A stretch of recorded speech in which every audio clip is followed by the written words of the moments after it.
राधा रानी का जन्म हुआ रावल में, यमुना नदी के किनारे कमल पुष्प से प्रकट हुई है। विश्वानु से जब बैठू 11.5 महीने बाद कन्हैया का जन्म हुआ कंस कारागार मथुरा में। जिस समय कन्हैया ने अवतार लिया उस समय कंस कारागार में कोई भी जागृत नहीं था, सभी मूर्ति पृथ्वी में चले गए थे, गहरी निंद्रा में। जब ठाकुर जी अवतरित हुए, जब मतलब वसुदेव की निंद्रा टूटी है, जब उन्होंने देखा कि बेटा है तो खुश हुए, लेकिन उसके बाद विलाप करने लगे कि कंस आएगा और उसका वध कर देगा। तो जब भयभीत होने लगे तो बच्चे से चतुरंगी नारायण रूप प्रकट हुआ और रूप में चल के कहता है, नारायण कहते हैं कि ये बच्चा कोई साधारण बच्चा नहीं है, ये पूर्ण ब्रह्म परमात्मा है, आदि और अनंत है, इसका कोई कंस अंत नहीं कर सकता। यही पूर्ण ब्रह्म परमात्मा आदि और अनंत यानी परमात्मा है साक्षात।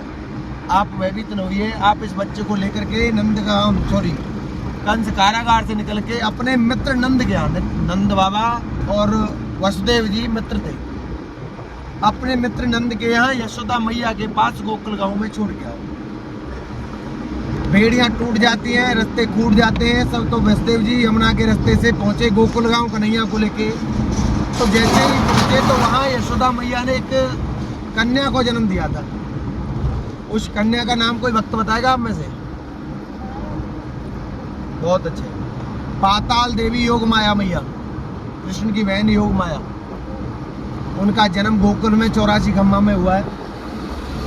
तो वसुदेव जी योग माया को तो लेके आगे, कन्हैया को लिटा के आगे। जैसे ही कमर फिरी, उनकी पीठ मुड़ी, गोकुल से निकले तो वहाँ नंदोत्सव होने लगा क्योंकि लाला हो गया। इधर जैसे ही कंस कारागार में पहुंचे, बेड़ियां लग गई, सभी गुप्तचर जगह है, उनके सिपाही जगह पहरेदार। उन्होंने जाके कंस को बताया कि देवकी को 8वां बच्चा हो गया। तो ऐसे कभी सुनना है तो आप फिर बैठना, कम से कम 7 घंटे लगेंगे इस कथा को पूरी करने में।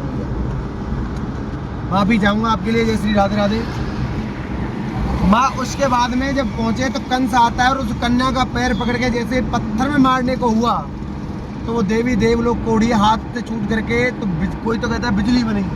हरे अनंत, हरि कथा अनंता, जय जय राधे श्याम हरि। हरि के रूप अनंत है, हरि की कथा अनंत है, हरि के नाम अनंत है। उसके बाद मेरी मैया जब वो बच्चे